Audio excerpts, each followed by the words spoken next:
Today guys, we're going over a niche fragrance that I recently picked up a few weeks ago, and I've been giving it a few wearings here and there, 2 times to be specific. It's one that I didn't expect to enjoy this much, mainly because I'm not a huge fan of oud and rose fragrances, vanilla dominant, but this took me by surprise. It really blew me away. I went into it kind of expecting a disappointment or being let down, but it surprised me, like I said. And we were talking about Silky Woods Elixir by Goldfield and Banks, my very first fragrance from this house. I am familiar with their other fragrances, the indigenous ginger and so on and so forth, the fresher ones, right? The ones that smell like, citrusy, fresh fragrances for the summer and spring. And yes, this isn't a fragrance that I'm reaching for at the moment. I had some weather here in Houston where the temperature dropped down to like 50s a couple weeks back, and so I took the opportunity to wear this because I really wanted to see how this smelled, and I don't want to wait till fall, winter time to pull this out, mainly because I wanted to see if this is something that I really enjoy and if I want to keep it.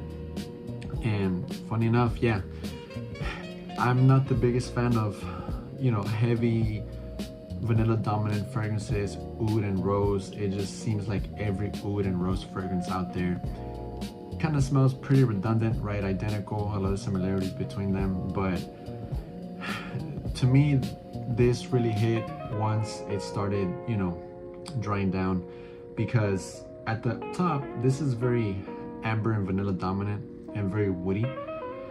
That oud comes in maybe a few minutes to an hour into the fragrance, and it was really good in the air. I was not disappointed or let down as soon as I sprayed this, as I was smelling this in the air within the first hour.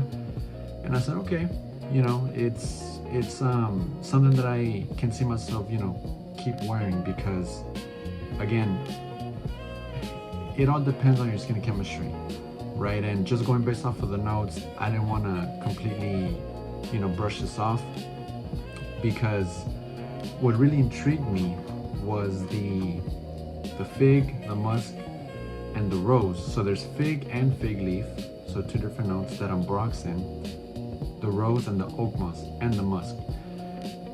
So I knew just by looking at this note breakdown that it could potentially be something different than your usual redundant oud and rose type of fragrances, vanilla and saffron, because the note breakdown here says vanilla, oud, saffron, peru balsam, gaiac wood, ambroxan, total balsam, fig, musk, cyprer oil, clear wood, fig leaf, rose, orris root, and oak moss.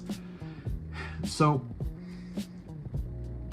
I wanted to really give this a shot, and I am so glad that it did not let me down.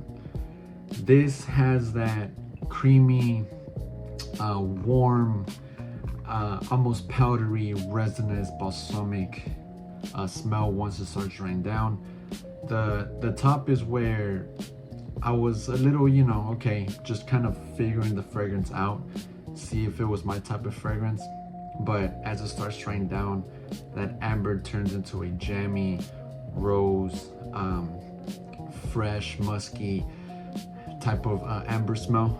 So they really knocked it out of the ballpark here. It's pretty unique in its own way. Again, what I really do enjoy about this is the fact that it becomes a little airy, right? That fig and that fig leaf, the rose, that oak moss, and the musk.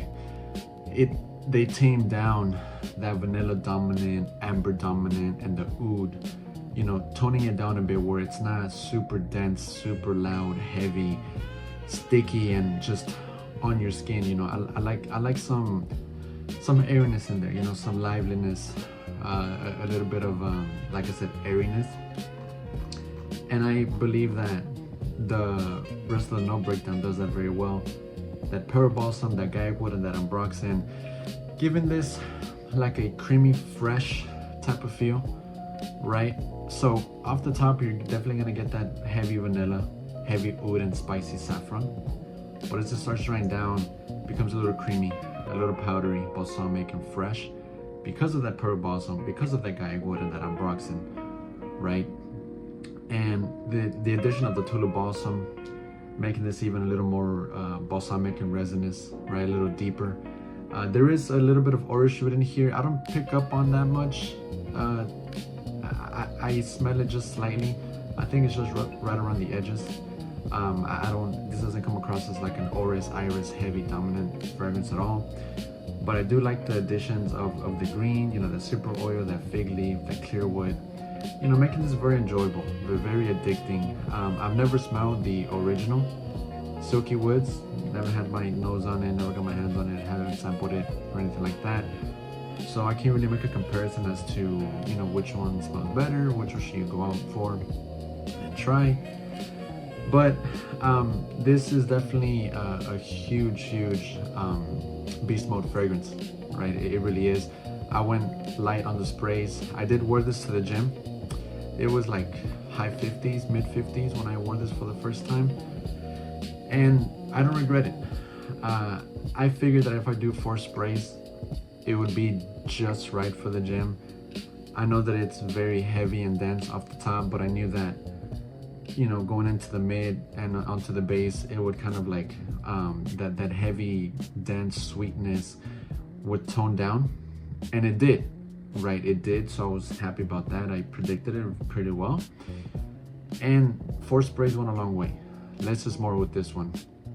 If you overspray with this, if you go over 5 sprays with this, you're gonna fill up a room, really, and it could be potentially headache inducing because of the heavy sweetness in here. 4 sprays got the job done, guys, and it was enjoyable. In the air, it was really enjoyable. It's not something that I would wear to the gym again. I just really wanted to wear it. I wanted to take the opportunity because it was low 50s, mid 50s, around there. And I figured, okay, you know what? I'm gonna pull this out, wear it to the gym, and it worked, right? Surprisingly, it worked. I didn't feel like it was too much. It was just right. I feel like people were smelling it in the air, people next to me. I kind of, from my peripheral vision, from the corner of my eye, I would see people looking my way, kind of like wondering what that smell is, or they were probably didn't like the smell. Maybe they thought, oh, it's too much, you know. But anyways, nonetheless, I think it smells great. It's fantastic. I am curious to smell the original one. I'm not, you know, running out there and trying to get it. Just eventually, if I can get my hands on it, I will, so I can make a comparison between these two. But if you're looking for a sweet, oud, woody, ambery, spicy, warm fragrance with some airiness in there, some freshness, a little bit of you know, musky, fresh type of feel added onto, you know, the rose and oud combination, then get this, guys, because not only are you gonna get that oud and rose type of scent, but you're also going to get, you know, a different take on that type of DNA, on that type of profile, right? And this does it just right. I was a little skeptical about this, but I came around and I really did enjoy this. So I look forward to the cold weather once again, because I definitely want to wear this a lot more. And remember, guys, spray less with this, 4 or 5 sprays max. It's enough, guys. It's enough to get you through the day. It's an elixir. It doesn't say the concentration on the bottle, if I'm being honest. Yeah, it doesn't say. It just says perfume spray, but this stuff is crazy loud, projects heavy, performance is there, sillage is there, can't go wrong, guys. So yeah, if you're into these types of fragrances, Silky Woods Elixir by Goldfield & Banks is definitely one to check out. But yeah, guys, that wraps up the video for me. Let me know what you guys think in the comment section down below.